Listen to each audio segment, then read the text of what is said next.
Hello students, আজ আমরা পড়ব কগনিটিভ ডেভেলপমেন্ট থিওরি বা জ্ঞানমূলক বিকাশের তত্ত্ব। জ্ঞানমূলক বিকাশের তত্ত্ব বললেই যে মনোবিজ্ঞানীর কথা সবার প্রথমে মনে আসে তিনি হলেন জিন পিয়াজে। তো জিন পিয়াজে প্রথম শিশুদের উপর পরীক্ষা করেন এবং শিশুর বৌদ্ধিক বিকাশের তত্ত্ব খাড়া করেন। জিন পিয়াজে যে সময় তার এই পরীক্ষা নিরীক্ষা চালাচ্ছিলেন সে সময় ইউরোপে মনোবিজ্ঞানীগণ অ্যানিমেলের বা পশুর বিহেভিয়ার স্টাডি করছিলেন এবং সেখান থেকে প্রাপ্ত সিদ্ধান্ত মানুষের উপর প্রয়োগ করছিলেন। অর্থাৎ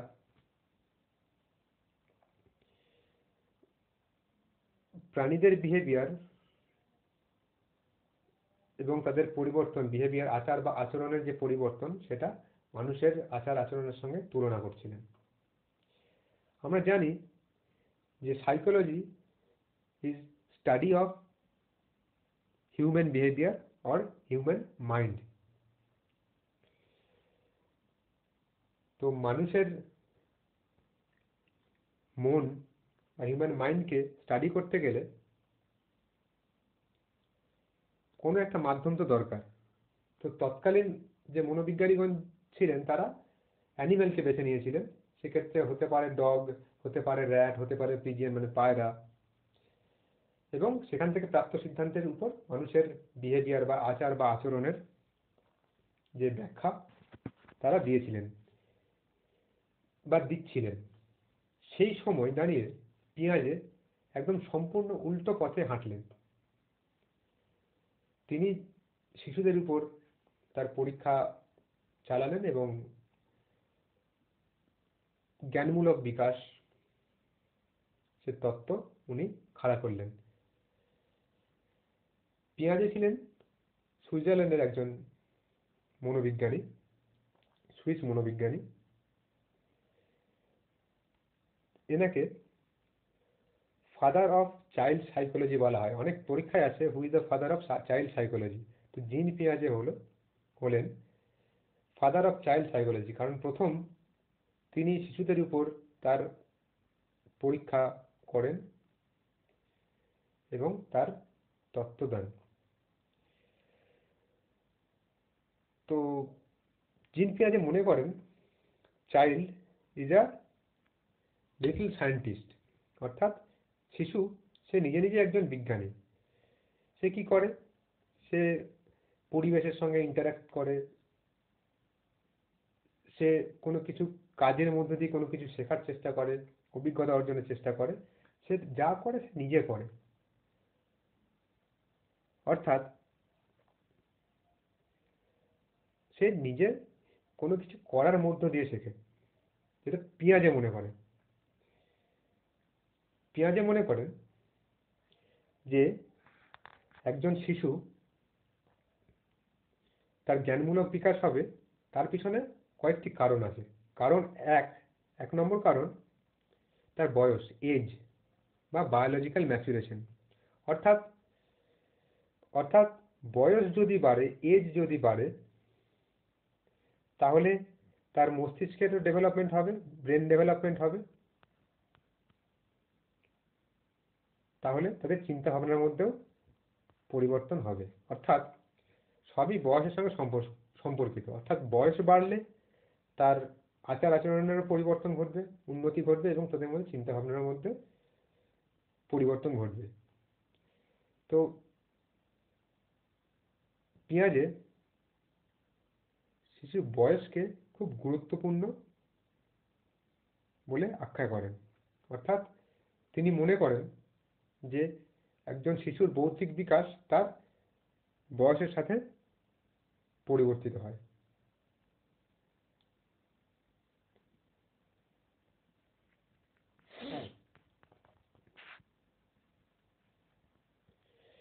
এবার যায় 2 নম্বর। 2 নম্বর পয়েন্ট হচ্ছে অ্যাক্টিভিটি। একজন শিশু কোনো কিছু করার মধ্যে দিয়ে শেখে। Activity activity with physical world, অর্থাৎ কোনো কিছু বিষয়, কোনো এক কোনো বস্তুর কে নিয়ে শেখে বা কোনো কিছু কাজ করার মধ্যে দিয়ে শেখে। অর্থাৎ উনি মনে করেন একজন শিশু নিজেই জ্ঞান আরোহণ করবে কোনো কিছু করার মধ্যে দিয়ে, ক্রিয়ার মধ্যে দিয়ে, কোনো কিছু অ্যাক্টিভিটির মধ্যে দিয়ে শেখার চেষ্টা করবে। যত বেশি অ্যাক্টিভিটি করবে তত বেশি তার থিঙ্কিং ডেভেলপমেন্ট হবে। অর্থাৎ যত বেশি সে ক্রিয়া করবে তত অভিজ্ঞতার সম্মুখীন হবে এবং তত তার চিন্তা ভাবনার উন্নতি ঘটবে। এবং 3 নম্বর আরেকটি কথা তিনি মনে করেন, সেটা হচ্ছে সোশ্যাল এক্সপেরিয়েন্স, সামাজিক বা সামাজিক অভিজ্ঞতা। সেটা যদিও উনি খুবই কম গুরুত্ব দিয়েছেন। উনি মূলত গুরুত্ব দিয়েছেন এজকে বা বায়োলজিক্যাল ম্যাচুরেশনকে। তিনি বলেছেন যে শিশু তার বয়স বৃদ্ধির সাথে সাথে তার জ্ঞানমূলক বিকাশ বা বৌদ্ধিক বিকাশ সাধিত হবে। এছাড়াও তিনি বলেন যে বয়স হেরিডিটির সাথে সম্পর্কযুক্ত, অর্থাৎ বংশগতির সাথে সম্পর্কযুক্ত। এই যে ধারণা উনি পোষণ করেন, সেই জন্য এনাকে বলা হয় ইনেটিস্ট বা বলা হয় জেনেটিক এপিস্টেমোলজিস্ট। আচ্ছা, এপিস্টেমোলজি কথাটার অর্থ কি? এপিস্টেমোলজি কথাটার অর্থ হলো structure of knowledge, study of knowledge, how knowledge is transferred. অর্থাৎ নলেজ কি বা জ্ঞান কি, জ্ঞান নিয়ে পড়াশোনা বা জ্ঞানকে চর্চা করা, বা কিভাবে জ্ঞান পরিবর্তিত হয়, সেটা নিয়েই চর্চা কি বলা হয় এপিস্টেমোলজি। অর্থাৎ একজন বা একটা শিশুর চিন্তা ভাবনার উন্নতি বা বৌদ্ধিক যে বিকাশ, সেটা ডিপেন্ড করবে হেরিডিটির ওপর এবং জেনেটিক এপিস্টেমোলজির উপর।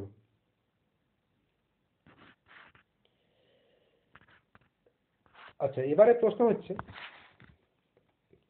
ফিজিক্যাল ওয়ার্ল্ড বা আমাদের বহির্জগতের সাথে বা বহির্জগতের যে অভিজ্ঞতার সাথে বৌদ্ধিক বিকাশ কিভাবে হয়।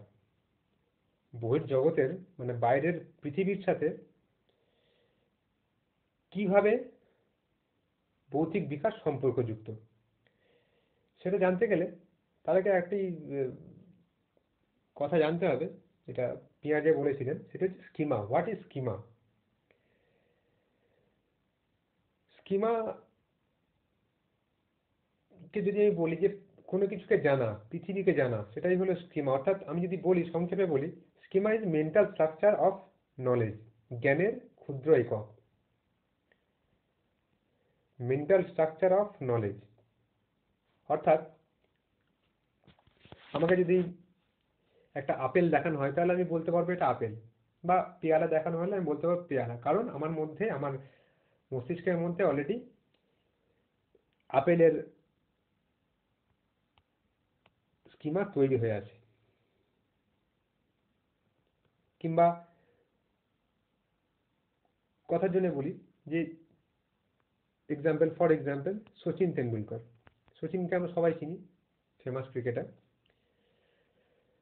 তো যখনই সচিন নাম শুনবো তখনই কিন্তু সচিনের পুরো অবয়ব, কেমন দেখতে, কি তার কাজ, সব কিন্তু সঙ্গে সঙ্গে চলে আসবে, কারণ আমার মস্তিষ্কের মধ্যে সচিনের স্কিমা তৈরি হয়ে আছে। সেরকম প্রত্যেকটি বিষয়ের উপর আমার স্কিমা তৈরি হয় বা পরিবর্তিত হয় এবং এটা নিরন্তর চলতে থাকে, মৃত্যু অবধি চলতে থাকে। অর্থাৎ পৃথিবীকে জানাই হলো স্কিমা। কোনো কিছু জানি, কোনো কিছু যা জানতাম তা আবার পরিবর্তিত হয়ে নতুন করে জানা, সবই কিন্তু স্কিমা। অর্থাৎ স্কিমা হচ্ছে মেন্টাল স্ট্রাকচার অফ নলেজ, জ্ঞানের ক্ষুদ্রতম সংগঠন বা সংস্করণ। এবারে দেখি যে প্রশ্নটা আগে রেখেছিলাম, যে বহির্বিশ্বের সাথে আমার কগনিটিভ ডেভেলপমেন্ট বা জ্ঞানমূলক বিকাশ কিভাবে সম্পর্কযুক্ত।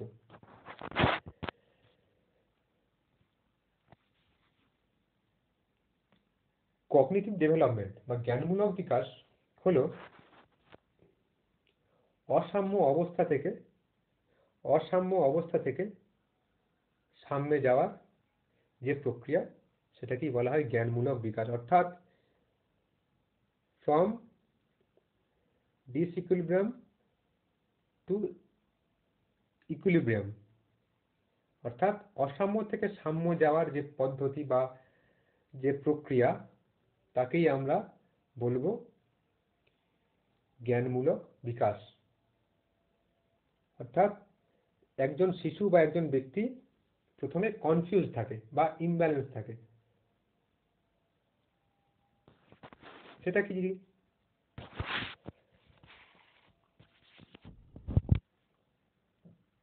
ধরলাম কোন একটি কনসেপ্ট বা কোন একটি ঘটনা, তার ব্যাখ্যা আমি জানি না, এবং সেই ঘটনাটির ব্যাখ্যা জানা বা উপনীত হওয়া ঘটনাটাই হচ্ছে ইকুইলিব্রিয়াম, ব্যালেন্স স্টেট।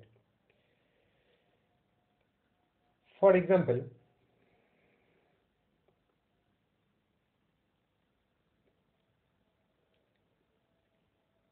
একটি ছোট বাচ্চাকে, তার বয়স যদি 1 বছর ধরলাম, 8 মাস থেকে 1 বছর বয়স, তাকে কোনো কিছু একটা ছোট্ট বল দেওয়া হলে সে কি করে প্রথমে সেটা মুখে নেওয়ার চেষ্টা করবে। অর্থাৎ তার অলরেডি স্কিমা আছে, সে যাই হাতে পায় না কেন সেটাই খাদ্যবস্তু। সে জন্ম থেকেই মুখে আঙুল দেওয়ার একটা প্রবণতা, সাকিং যে টেন্ডেন্সি সেটাকে দেখতে পায়। তো যদি আমি একটা বলও দিই তাহলে সে কিন্তু প্রথমে মুখে ভরার চেষ্টা করবে, কোনো রকম ভাবে হয়তো কামড়াতে পারবে না বা শক্ত খেতে পারবে না, তখন কিন্তু তার মধ্যে একটা ডিসইকুইলিব্রিয়াম, অসাম্য অবস্থার সৃষ্টি হবে। এবং যদি কোনো ব্যক্তি তাকে সেই বলটিকে নিয়ে কিভাবে খেলতে হয় দেখিয়ে দেয় এবং বলটার যে গুণাগুণ আছে বা বলটির যে ধর্ম আছে সেটা বুঝিয়ে দেয়, তাহলে কিন্তু তার সেই ডিসইকুইলিব্রিয়াম স্টেট কনভার্ট হয়ে যাবে ইকুইলিব্রিয়াম স্টেটে, অর্থাৎ ব্যালেন্স স্টেটে।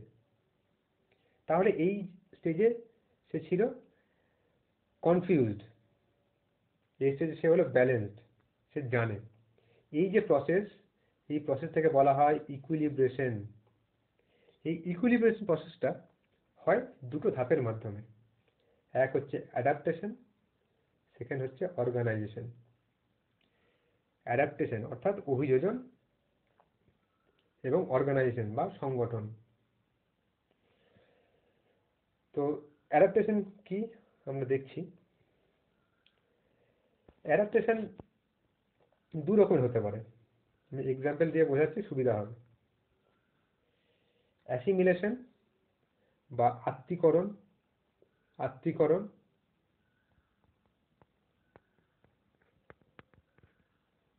আর অ্যাকোমোডেশন বা সহযোজন।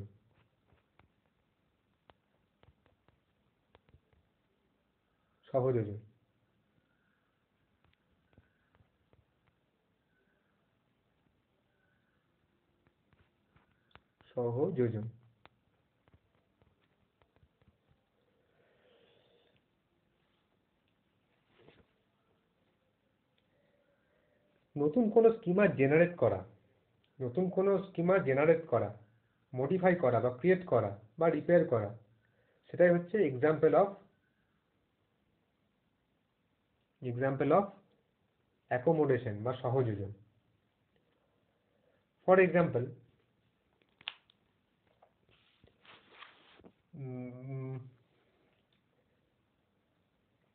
আগের উদাহরণটাই নিই, যে একজন শিশু, তাকে বল দেওয়া হলো, সে বলটি মুখে নিতে শুরু করলো। যদি কোনো ব্যক্তি সে বলটির ধর্ম বা বলটিকে কিভাবে ব্যবহার করতে শিখিয়ে দেয়, তাহলে তার মধ্যে স্কিমার যে এক্সিস্টিং স্কিমা ছিল সেটা মডিফাই হয়ে গেল বা রিপেয়ার হয়ে গেল, তৈরি হলো নতুন স্কিমা জেনারেট করলো এবং সে খেলতে শুরু করলো।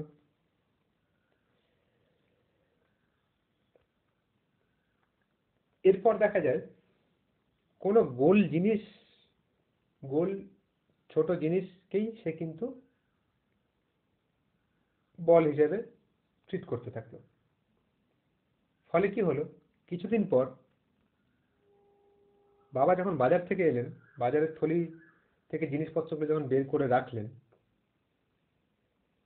তখন কিছু ডিমও এনেছেন বাজার থেকে, ডিমও রাখলেন। ছেলেটি বা শিশুটি ডিমটিকে দেখে মনে করবে বল, কারণ তার স্কিমা অলরেডি তৈরি হয়ে আছে। বল মানে গোল, যদিও ডিম গোল না, বাট তবুও বলের মতন দেখতে। তো প্রথমেই সে কি করবে, তুলে নিয়ে যেভাবে বল ছুটতো সেভাবেই ছুড়বে। যেই ভেঙে যাবে, তার মানে তার মধ্যে তৈরি হয়ে গেল ডিসইকুইলিব্রিয়াম, অসাম্য অবস্থা। সে আবার যেমন করে সাম্য অবস্থানে আসতে চাইবে, তার মানে তার মধ্যে আবার মডিফাই করার প্রয়োজন হয়ে পড়বে।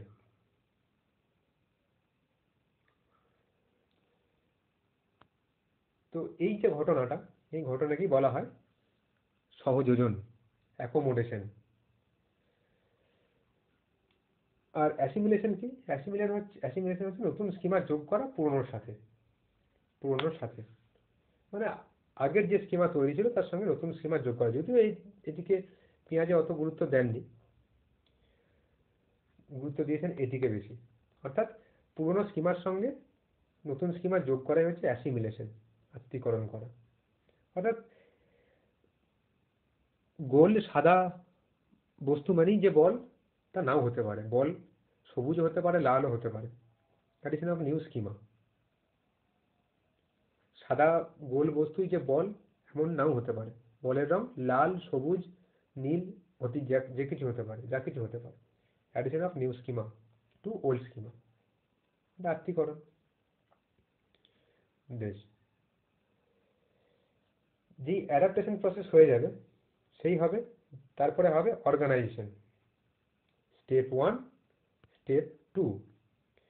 অর্গানাইজেশন কি? অর্গানাইজেশন হচ্ছে arrangement of new schema, arrangement of new schema,